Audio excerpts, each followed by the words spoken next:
Okay, hey everyone, welcome to the Energeia podcast. This is Dr. G, and my guest today is Stephen M. Colarelli. Steve is professor of psychology at Central Michigan University and has also worked as a Fulbright Fellow at the University of Zambia and as a visiting professor at the National University of Singapore and Hong Kong Baptist University. He received his PhD in Industrial Organizational Psychology from NYU and is the author of Know Best Way, an Evolutionary Perspective on Human Resource Management, as well as co-editor of the book The Biological Foundations of Organizational Behavior. Steve has also published extensively within the academic literature, and his empirical and theoretical work has appeared in some of the luminary publications within psychology and management, including the Journal of Applied Psychology, Current Directions in Psychological Science, American Psychologist, Organizational Behavior and Human Decision Processes, and Human Relations. His work has had a profound impact on the way that I think about human behavior. And so, Steve, thanks for being here and chatting with me today. It's great to be here, Garth.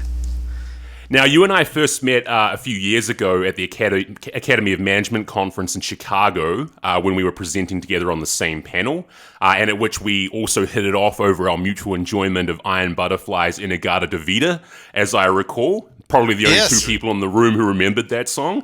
Yeah. And we've had some fascinating conversations since then. And I was also fortunate enough to be invited to present at one of your doctoral student seminars on executive coaching, which was a hell of a lot of fun. But for those of us who haven't had the opportunity to get to know you as I have, could you describe a little bit about your academic history, where your research efforts have been focused on over the years, and what particular topics you've been most interested in as an academic psychologist? Well, I started off in social psychology at the University of Chicago, and then I switched to organizational psychology at New York University. And probably within, I would say, after I got my PhD at NYU, I was in the consulting business for a little while. And then I joined the psychology department at Central Michigan University. And probably within about maybe 5, 6, 7 years after getting my PhD, I started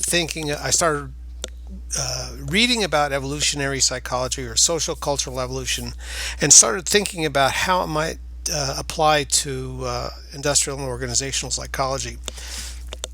And interestingly, there really hadn't been anything or much of anything in the literature of organizational psychology that use evolutionary psychology as a background.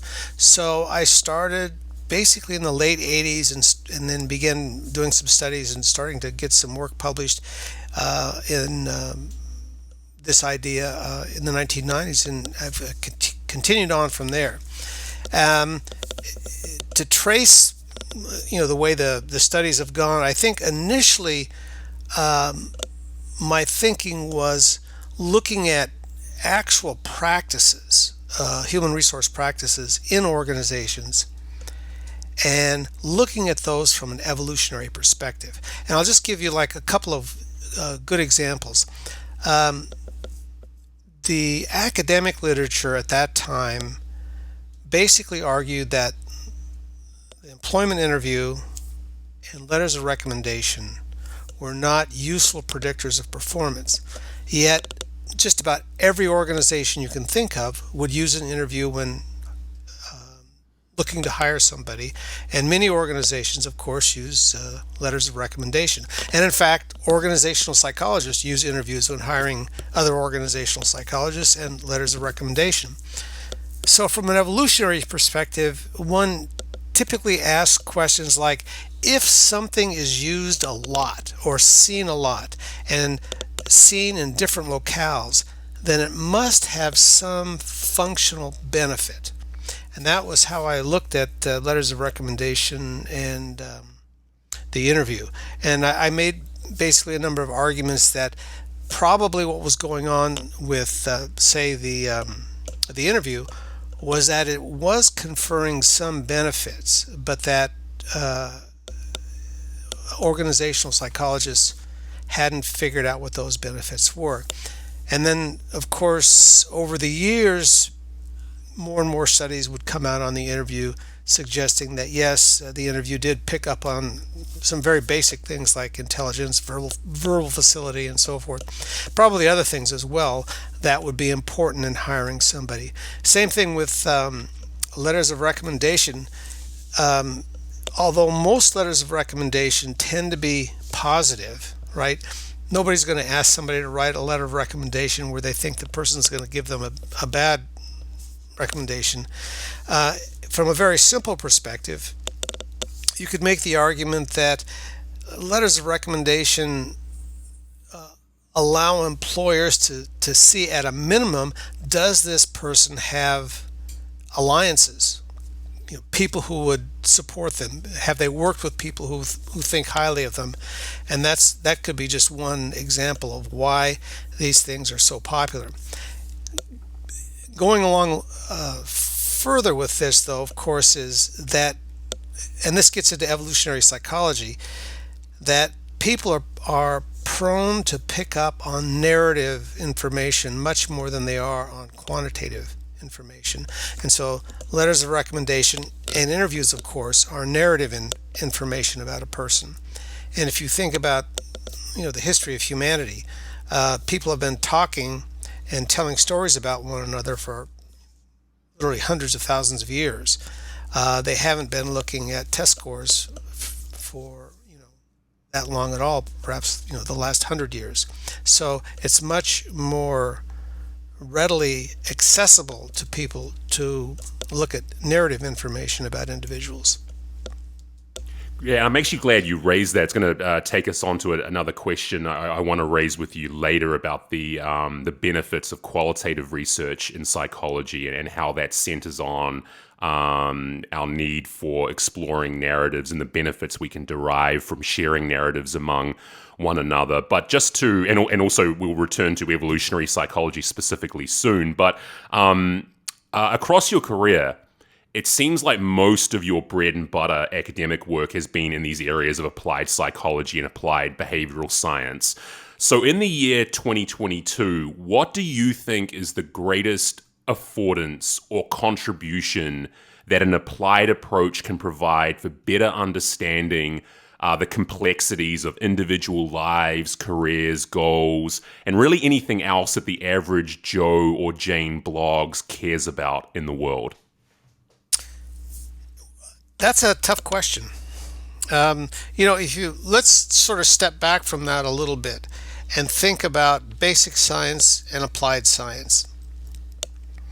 If you think about some benefits of applied science, where I think most people would not question the benefits and where the benefits have been substantial, think about, for example, vaccines, the development of antibiotics, the ability to capture nitrogen from the atmosphere and make ammonia out of it for fertilizer. And then, of course, the Green Revolution. And then most recently, the mRNA technology for making vaccines within less than a year. The Green Revolution probably saved at least 1 billion lives. Now, all of those applied scientific benefits came from basic science. Now, if you think about applied psychology, I don't think we're in that league yet. I think basically with applied psychology, we're helping on the margins, right? In other words, people can get by generally pretty well, but in some areas where it might help to have a conversation with somebody, to help somebody focus on goals, and also to have, say, a third party. I'm talking now more about clinical or coaching, who's a neutral third party where you don't have an emotional attachment to the person. That can provide pretty good insight, particularly, again, if the person is trained in techniques of asking questions, listening, and so forth. So on the margins, a well-trained coach or a counselor can probably help over, say, your wife or your spouse, your husband, or a good friend. Then if you look at applied psychology in terms of large systems, nowadays you've got large corporations hiring maybe hundreds, thousands of people, processing hundreds of thousands of people through training and onboarding and so forth. That's going to require efficient systems, human resource systems. So there again, applied psychology helps on the margins, making that process more efficient. Another way that I think applied psychology has helped through basic psychology is through our methods. So for example, just about everywhere you go now, you get performance feedback forums, right? You buy something on Amazon, how did you like this? You go to the doctor or the hospital, and a couple of days later you get a survey in your email. What kind of service did you get, and so forth. These are all spin-offs really from basic psychological research, surveys, questionnaires, scales, that type of thing. So I think the best answer I can give is that we're helping on the margins in those ways. It's interesting. It's interesting to see if it's going to evolve beyond the margins, beyond the periphery, and if an applied approach is eventually going to reach the core of some of these issues that people want to address. It's going to be interesting to see if psychology in general, applied psychology, develops in that direction. But just to take things back to evolutionary psychology for a moment, which is a big part of the work you do, one of the areas in which you've published pretty widely is the specific topic of evolutionary mismatch, and particularly its applicational relevance to various aspects of business psychology and organizational life. Could you tell us a little bit more about the main premises of mismatch theory and why you believe it has such value and utility in understanding the world of business? Let me start with an example that's not from humans, but I think makes it quite clear what mismatch is. If you look, for example, at animals in old-fashioned zoos, where the animals were just in a cage, say for example a lion or a tiger, what you would see is the animal pacing back and forth, exhibiting neurotic behaviors, perhaps chewing on their limbs or tail, that sort of thing, not really looking healthy at all as far as their fur and that sort of thing goes. Also, you would find that it used to be very difficult for animals to reproduce in zoos. Then zookeepers got the bright idea that if we could make the environment in zoos more like the natural environment that these animals evolved in, they might do better. And sure enough, they did. If you look at many modern zoos now, they try to mimic the natural environment that the animals are normally living in, and the animals appear to be much more healthy, they reproduce better, and so on. So if you think about human beings, if you look at many of the environments that we live in now, they are completely foreign from the type of environment we evolved in, which was the savanna in Eastern Africa. Now, you might say, well, Steve, look at humans. They live all over the world. They live in the Arctic, the desert, temperate regions. Humans are extremely adaptable. It shouldn't make any difference, where they live. But that's not completely true. For example, if you look at city life, urban life, what you find is few examples of greenery.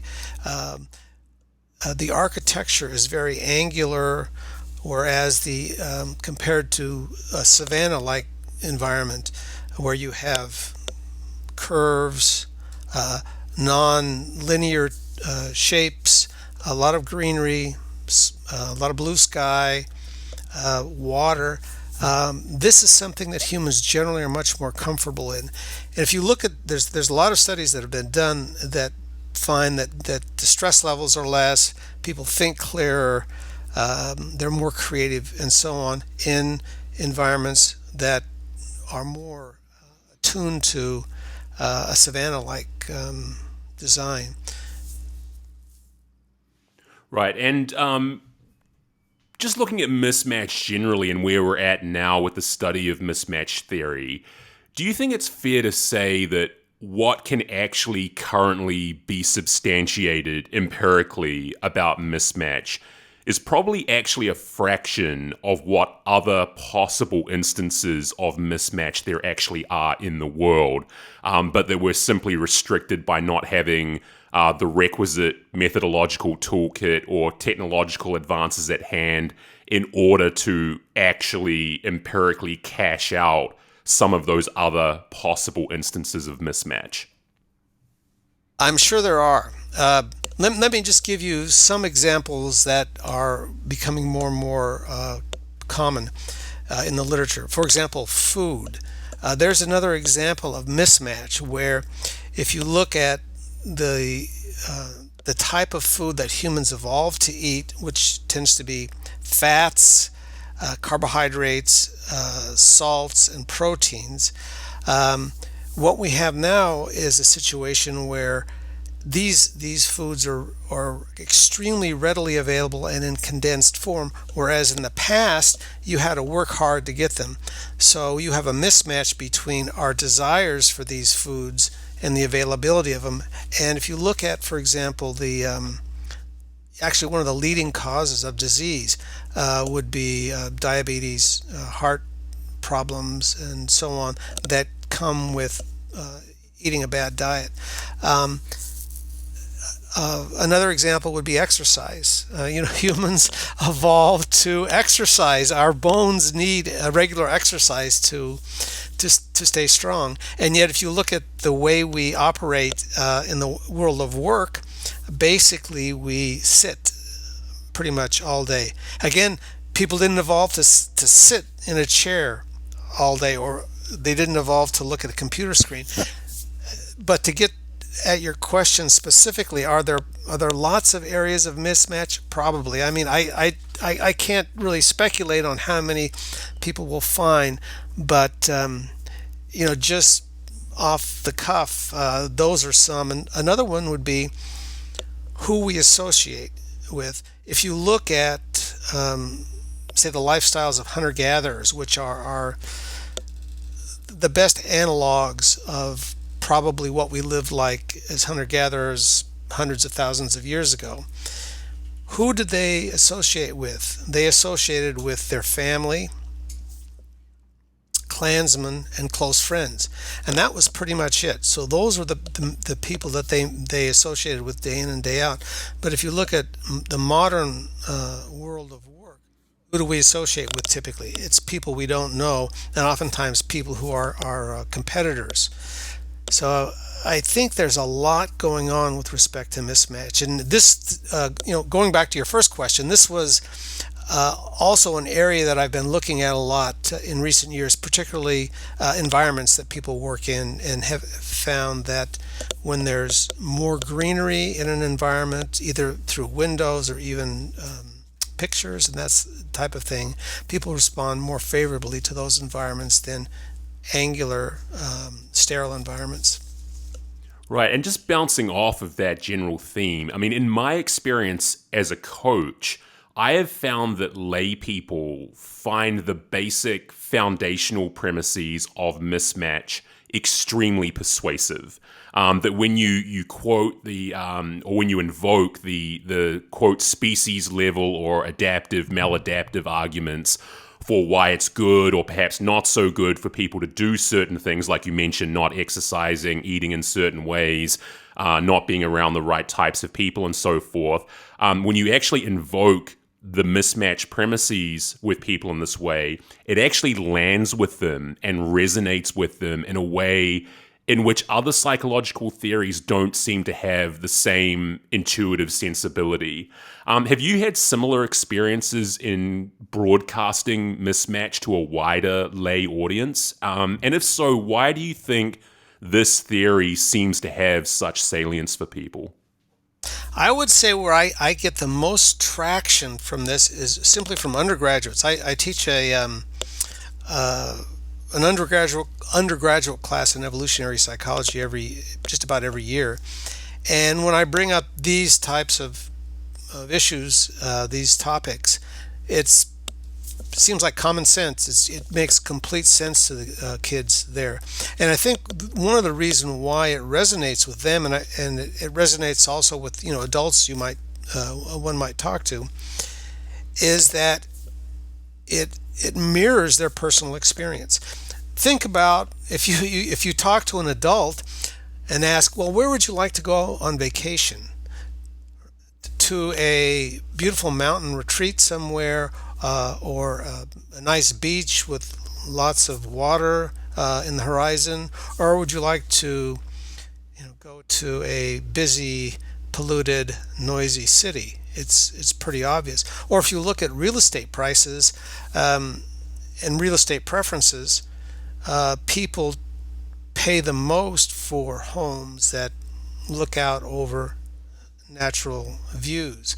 Even if you look at hotel room prices, I don't know if you've had this experience, but if you check into a hotel, sometimes the exact same room that faces out looking at, say, a water or a mountain is going to be more expensive than the room on the other side of the hotel that looks out on the parking lot. Right. And just to try and extend an olive branch of sorts to the other side of this divide, for many years, the stock standard response from evolutionary psychologists in dealing with criticisms of the field was that mainstream psychologists were too wedded to what has been called the standard social sciences model, which very simplistically refers to social and environmental and cultural explanations for behavior, for human behavior, to the exclusion of biological and developmental factors, an overemphasis on social and cultural construction, and a kind of tabula rasa, blank slate view of human affect and cognition. Now, in the year 2022, do you think that most scholarly critiques of evolutionary psychology still largely stem from an over-adherence to this paradigm? Or do you think there are other reasons now why the field of evolutionary psychology remains the target of the opprobrium it continues to receive from within the academy? I don't think that you see the level of criticism that you used to. If you look at if you were, say, for example, to Google evolutionary psychology, you'll get a lot of hits. And if when you look at the literature, the general psychological literature, it's not really uncommon now to find points in articles that such and such behavior makes evolutionary sense, or humans evolved to live in groups, or that sort of thing, so that people are using terms that are associated with an evolved human nature. But to your point, yes, I think that it's still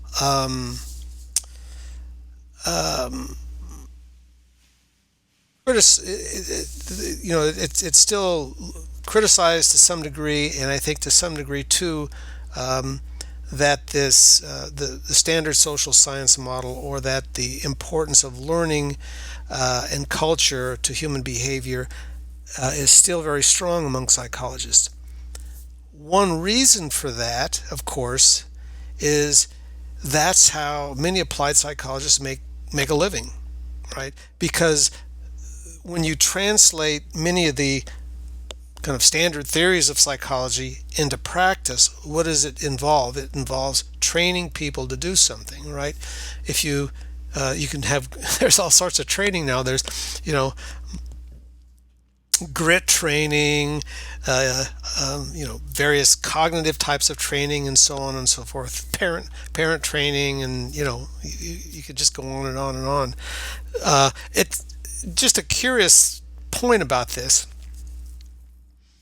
I don't know if you've thought about this, or if it's occurred to you, as you listen to people provide psychological insight on the radio, or if you look at magazines, popular magazines like Psychology Today and that type of thing, about here's what you should do. If you were to add up all of these pieces of advice, it would, amount to a book with probably thousands of pages. Do this in this situation, do that in this situation, teach people to do this in this situation. It just is it's just unimaginable that people could learn all this. And I think with an evolutionary perspective, you get two things. One is that people have evolved certain tendencies to behave that generally work pretty well. The species has been pretty successful. And the other thing, of course, is cultural evolution, which is a lot of the things that people do in various settings have evolved culturally. And over time, through trial and error, they work, and people use them without actually knowing why. The great book by Joe Henrich, The Secret of Our Success, makes that argument that culture is smarter than any particular individual.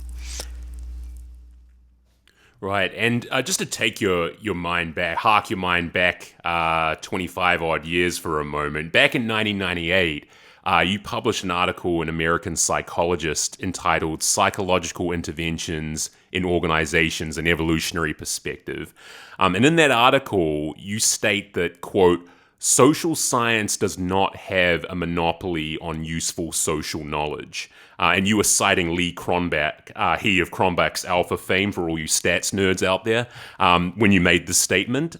Could you tell me whether you think that statement, social science does not have a monopoly on useful social knowledge, do you think this has become more true in recent years, and particularly with respect to psychology in general and its seemingly perpetual ongoing reckoning with itself over the replication crisis and other issues which have presented challenges to the wider field?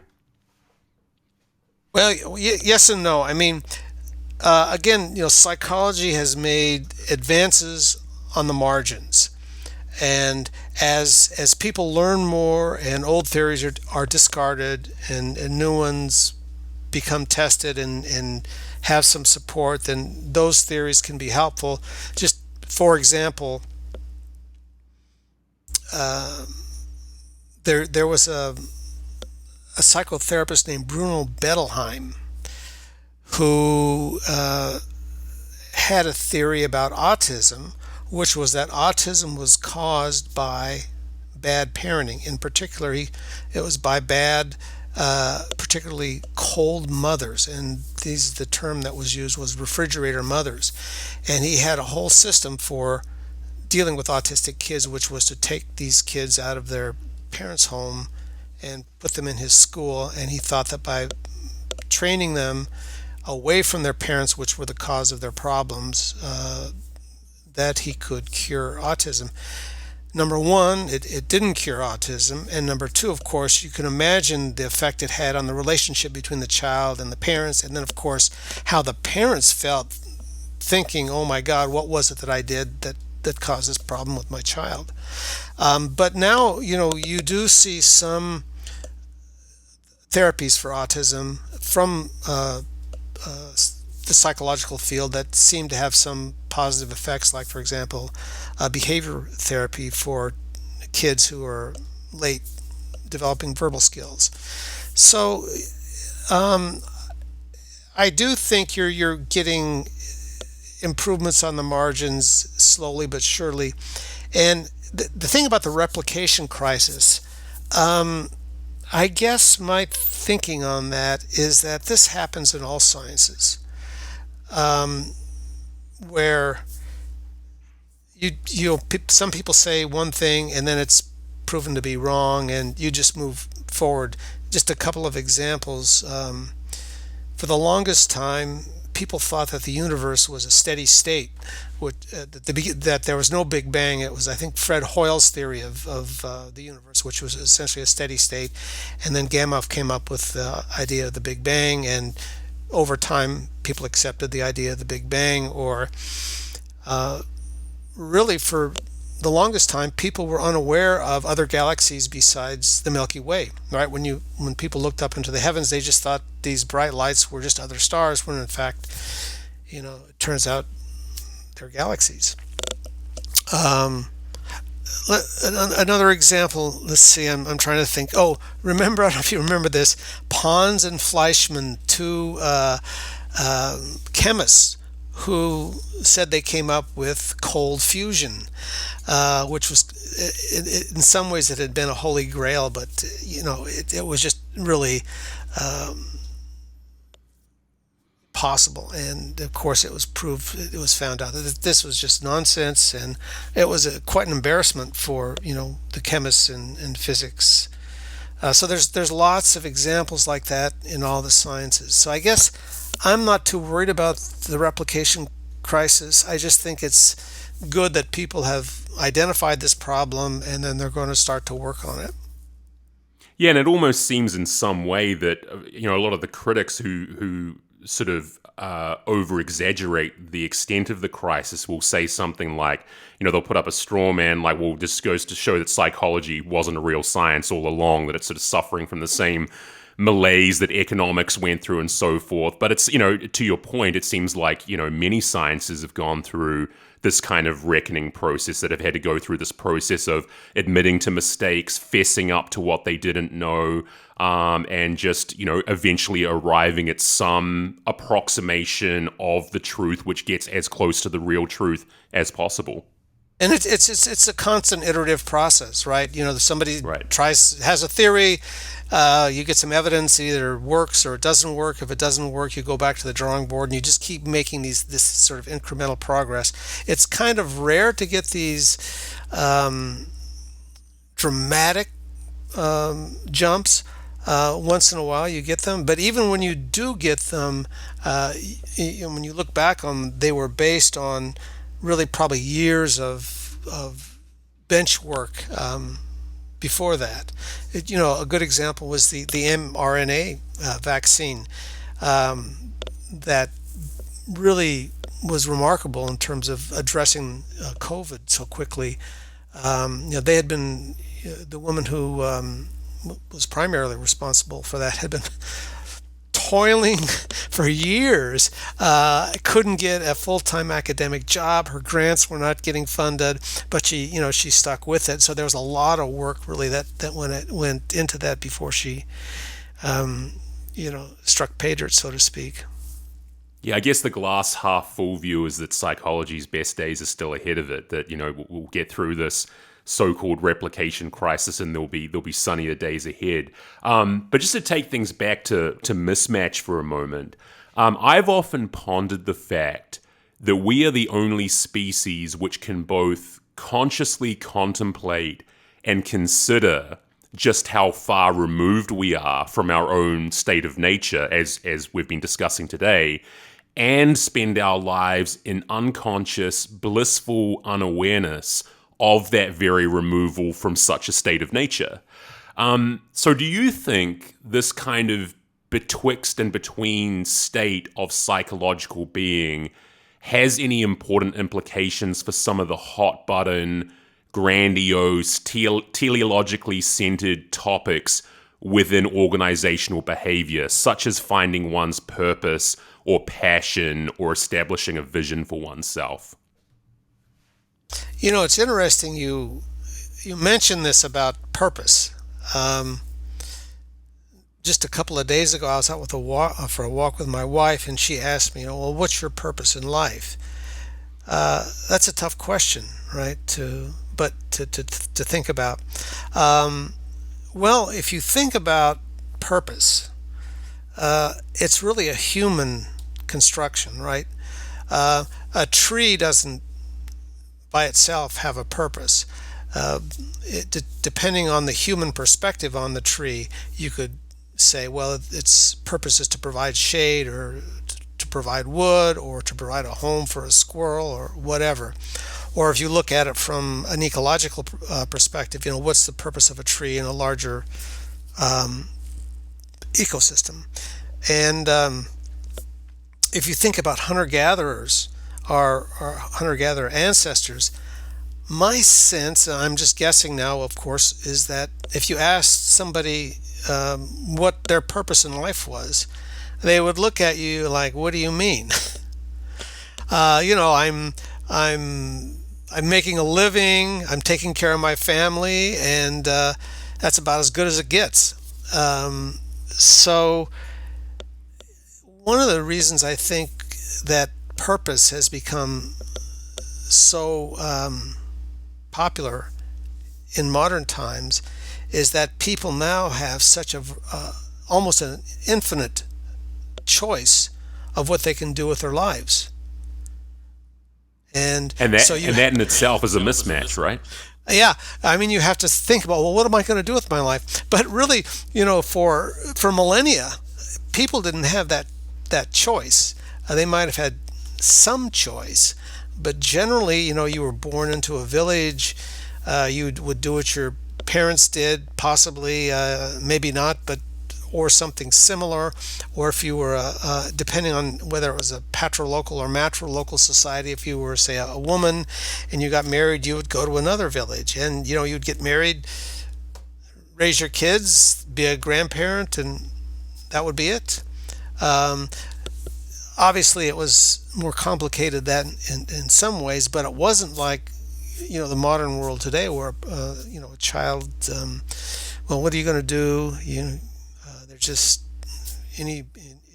particularly in some countries where, like the U.S., you can do anything. The mythology, of course, is you can do anything you want. So purpose is a big seller here. There's lots of books for sale on how to find your purpose in life.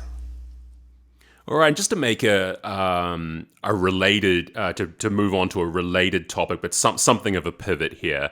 I mentioned at the top of the show, you've been teaching a graduate seminar on executive coaching at Central Michigan University. What interests you most about coaching in general, and where do you see there being the most substantive connections between the work you do as an evolutionary psychologist and an applied practice or a clinical practice such as coaching in a business or organizational context? I'll tell you what really strikes me as a great thing about coaching, and I can tie it back to evolutionary psychology somewhat, and that is the importance of practice. If you look at the training literature in organizational psychology, you really don't find much on practice. Now, of course, there's the literature in the famous studies on the 10,000 hours.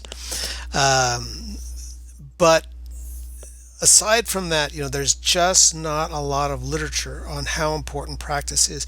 Yet, the 10,000 hour studies are pretty impressive in that they show that to succeed, you really do need to put in the practice. And the thing about coaching, particularly in a business context, is it really carves out that time and focus for working on what it is you need to do to get better. And this is a problem in many business settings. Unlike, say, professional sports, 90% of your time is spent practicing and listening to a coach. Then there's the 10% of the time, which is the game time. Same thing with the military. Most of the time, military soldiers are practicing, basically training, and then the 10% of the time, typically war.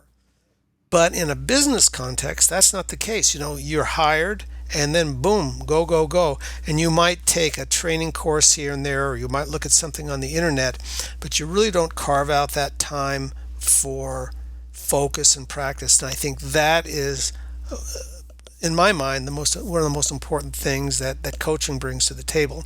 And from an evolutionary standpoint, I think it just simply is human nature that you need to practice to get better. And particularly at those things that we're not hardwired to learn well, for example. I mean, you don't need practice to learn how to talk or learn how to eat, but for things that are not sort of natural for people to do. For example, speaking in front of a large crowd, or giving feedback, say, to subordinates. It's not something that you could say that people are generally inclined to do with ease. The coaching is really important. All right, this segues beautifully into my next question, which also touches on something you mentioned at the top of the show about the nature of job interviews and so forth. In the very first paragraph of the first chapter of your book, No Best Way, An Evolutionary Perspective on Human Resource Management, you state that, quote, harmonious human relations and clockwork efficiency are still a long way off. Now, some 2 decades hence, do you still feel those objectives are a long way off? Yeah. The thing is the reality is in any social system, you've got conflicting goals. And it's always going to be the case. Even in a social system of a husband and wife, hopefully your Venn diagram is close where you're both on the same page, say 75% of the time, but it's just simply not going to be the case that you're going to be on the same page 100% of the time. So you multiply that by, say, a team in an organization where you've got 5 or 6 people. Everybody's got their own agenda to some extent, and then you multiply that by numerous teams and levels of hierarchy throughout the organization, plus stakeholders outside of the organization and so on.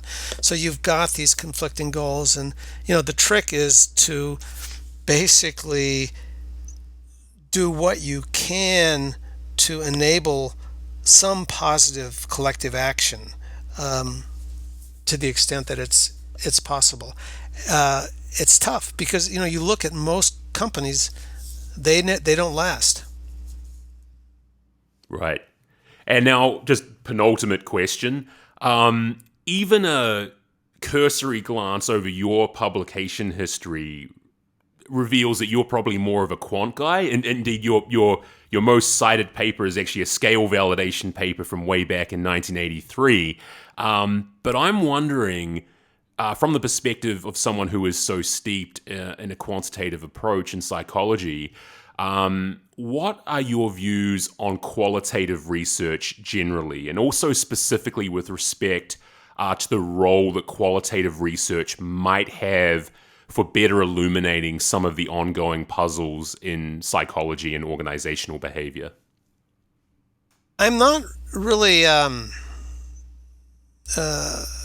qualitative research is not my wheelhouse, but I've thought about that, off and on, and I would say number one, qualitative work appears in a number of guises, which you might not initially think of as qualitative research. But for example, focus groups.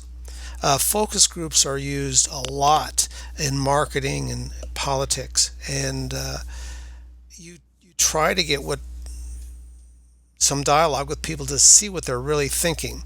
So I think qualitative research is extremely important in that regard.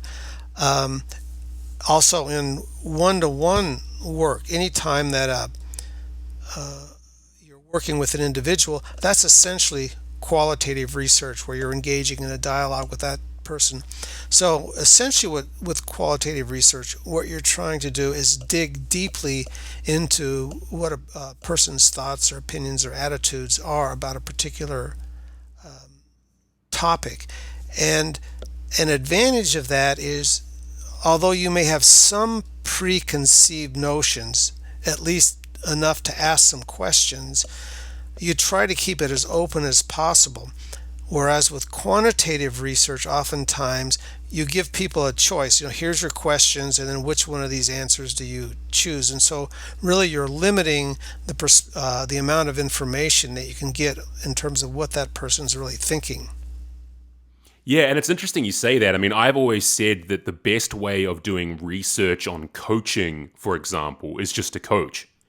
That, when you're engaged in a coaching session with someone, you really are engaged in a form of, non-IRB sanctioned research on that person. You're revealing things about them from which you can actually extrapolate and develop insights about other people, just by speaking to that person. So I actually take the perspective that just coaching someone is a form of qualitative research in and of itself. Would you agree with that observation? I think that's true. Yeah. Yeah. Well, now, just final question, Steve. From your own personal perspective, and from the perspective of an academic psychologist, and those might be one and the same view, or they might be two divergent views within the same person. We can all compartmentalize after all. Do you think that the COVID-19 pandemic has been more revealing of mankind's stark limitations, or its encouraging and hopeful possibilities? Well, I'm going to answer that with two diseases, COVID and polio. With respect to COVID, I think the answer is yes. It's been pretty disappointing how we've responded to COVID. There are probably a couple of reasons for that from an evolutionary perspective. Number one, humans have what's called a behavioral immune system, meaning that we've evolved over millennia to avoid things or objects that are likely to cause us illness. And a good example would be spoiled food. When a person looks at spoiled food or smells spoiled food, they recoil from it. The same thing if you see somebody who's sick, say somebody's vomiting or that type of thing, runny nose, coughing, and so forth. So we're pretty much hardwired to keep our distance. The thing about COVID is when people are infected, initially they're not symptomatic in many cases, or if they are symptomatic initially, it seems like it might be just a small cold. So COVID is infecting people before they're symptomatic, and that therefore they're not. It's not activating that behavioral immune system. Another thing is that once people do get sick, they're isolated.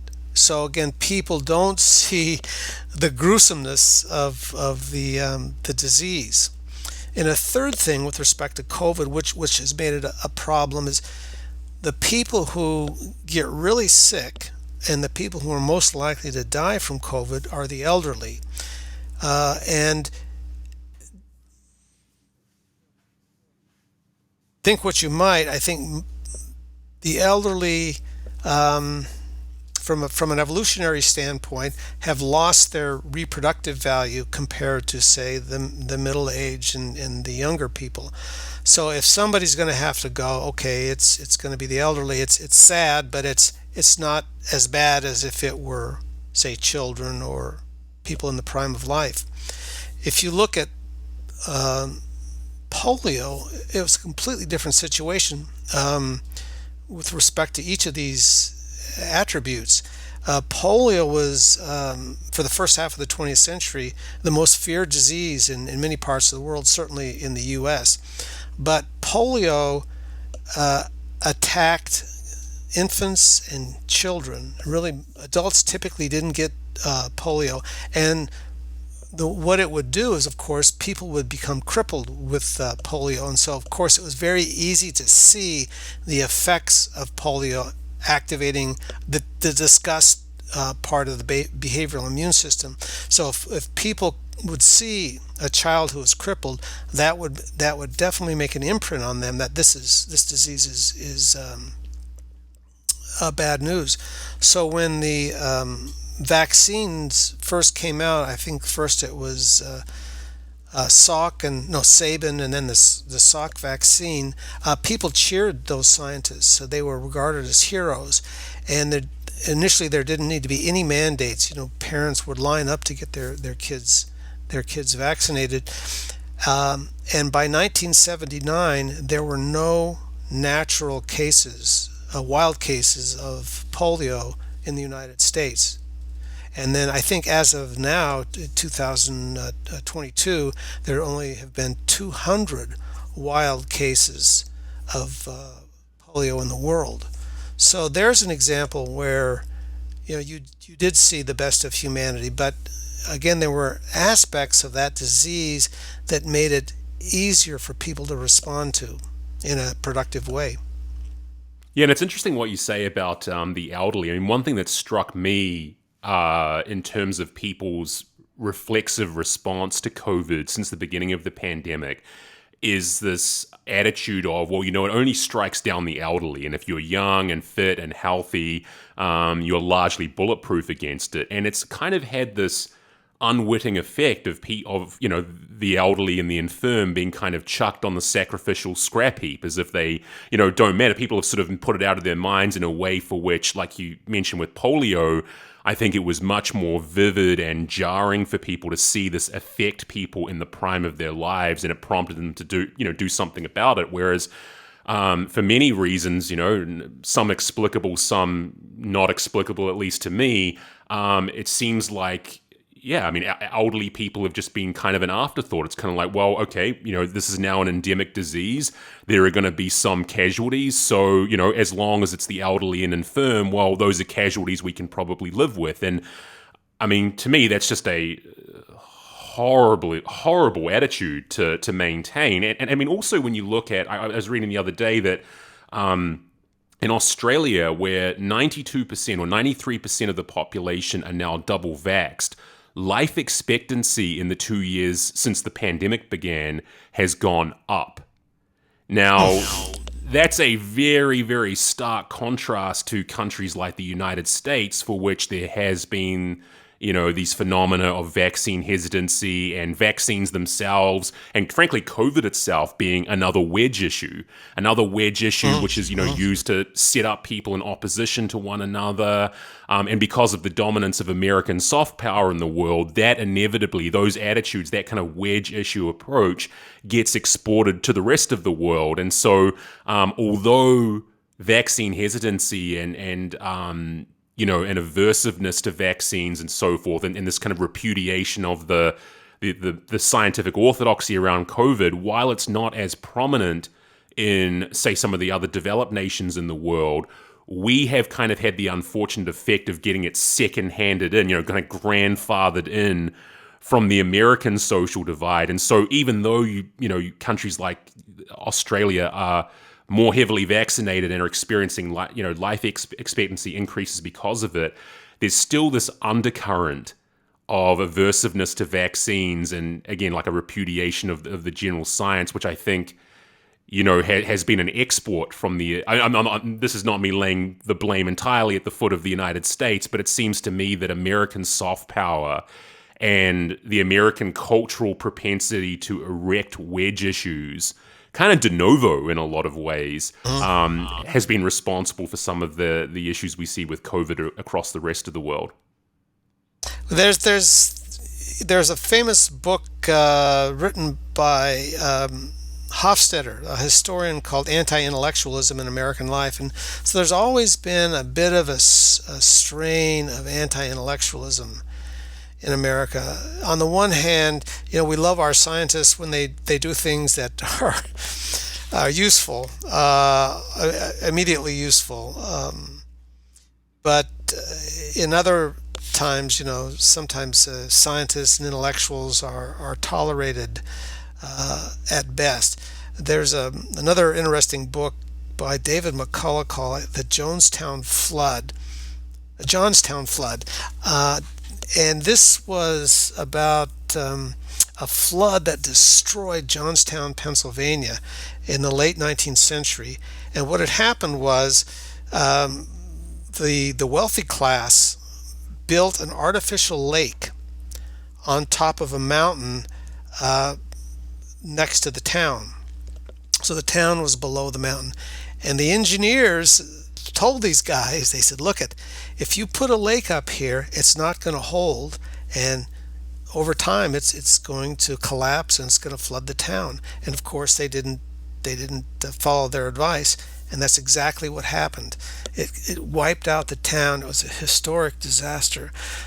So you do see that more often than you should in the United States, where scientists say, this is, or climate change, that kind of thing. It's coming. It's going to happen, and people just don't want to buy it.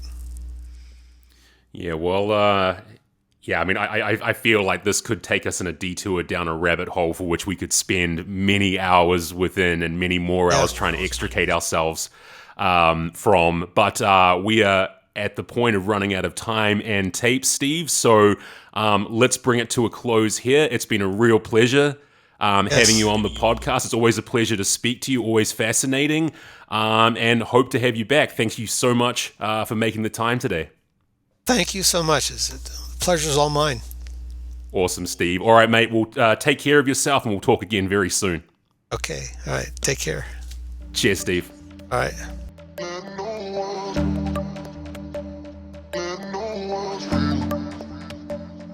And it got me thinking.